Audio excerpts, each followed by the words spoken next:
So we've seen how to clear Microsoft Edge of information about the sites you visited and the cookies and cached information that might have been stored as a result of your visits. But Edge also offers a quick way to make sure none of that information is stored in the first place. And we do this with a feature called In Private, which we can access by clicking the More Settings button here and choosing New in Private window.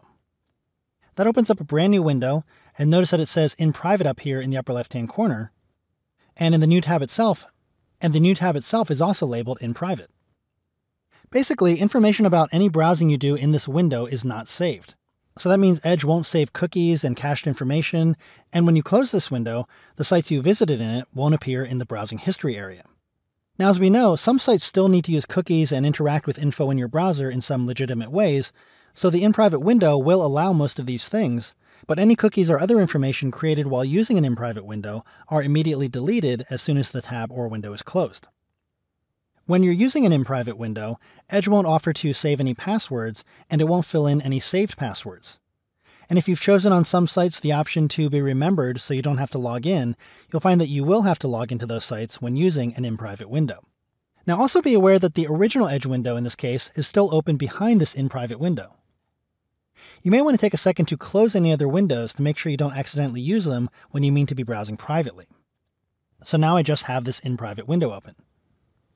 While I'm in Private mode, I can also create new tabs. So I can create a new tab here, and that tab is still in Private mode. So as long as I'm working in this window, everything is going to be private. But let's say I want to open up a new Edge window. I can use the keyboard shortcut to create a new window, Control-N, but this window is not in Private mode. Notice we don't see the In Private label in the upper left-hand corner. So just be aware that creating new tabs in an In Private window keeps them private, but new windows open as regular windows that will save your browsing information in history. But there is a keyboard shortcut to open up a new In Private window, and that's Control-Shift-P. So you can see that opened up a new window, and I can see here that it's an In Private window. So, although we've seen that you can clear all history, website data, and passwords, there's no permanent way to turn all of those features off.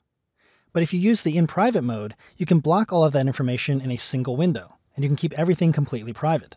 Just make sure that what you're doing is happening in the In Private window.